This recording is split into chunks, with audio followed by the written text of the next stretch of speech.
26-এর বিধানসভা নির্বাচনে বাকি প্রায় এক বছর। তার আগে বৃহস্পতিবার আলিপুরদুয়ারের জনসভা থেকে ভোটের দামামা বাজালেন প্রধানমন্ত্রী।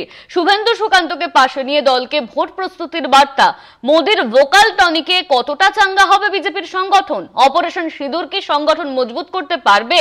বিজেপির উত্তরবঙ্গের অন্যতম লড়াকু নেতা জন বার্লা তৃণমূলে। মোদির সভায় ব্রাত্য দিলীপ। নিশীথ প্রামাণিকের ভূমিকাও সম্প্রতি নজর কাড়েনি। এদিকে ভোটের আগে ফুলবদলের হিড়িক তো রয়েছেই।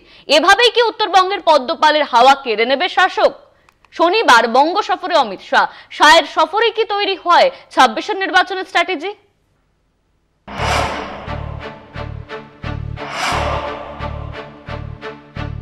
विकसित भारत बनाने के लिए पश्चिम बंगाल का तेज विकास बहुत जरूरी है।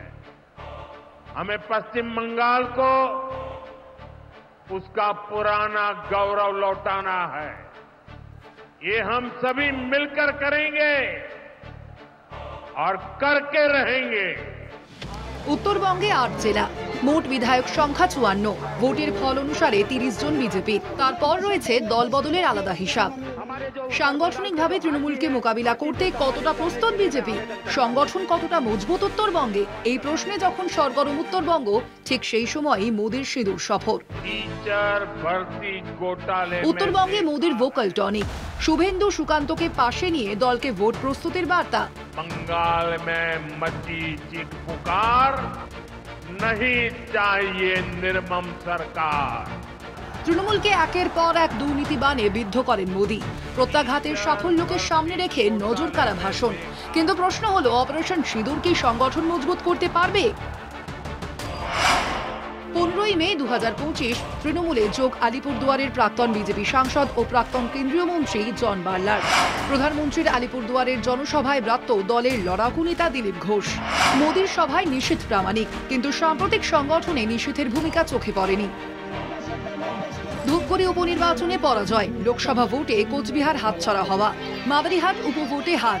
যে উত্তরবঙ্গ বিজেপির শক্ত ঘাঁটি হিসেবে পরিচিত ছিল, সেখানেই এই ধারাবাহিক পরাজয়ে প্রশ্ন উঠছে, উত্তরবঙ্গে বিজেপির শক্তি কি ধীরে ধীরে ফিকে হচ্ছে? বিধানসভা নির্বাচন, তাই ভোটের আগে গড় রক্ষায় মরিয়া।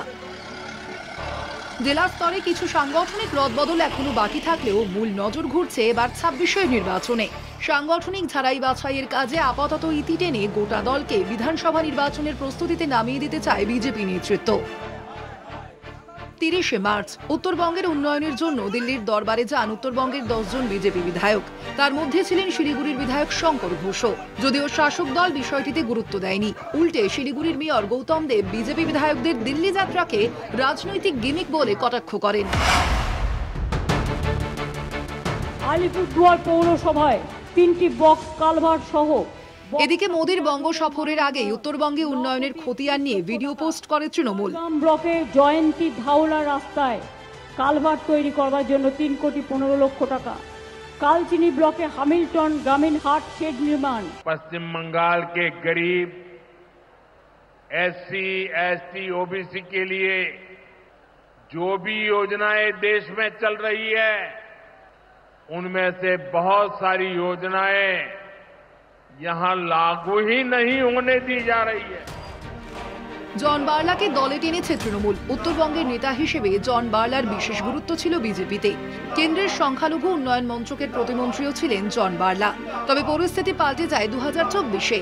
গত লোকসভা নির্বাচনে তার কেন্দ্র আলিপুরদুয়ার থেকে বিজেপি টিকিট দেয় মনোজ টিগ্গাকে। টিকিট কাটা যাওয়ার পর থেকে জন বার্লা বেসুরো হয়ে ওঠেন।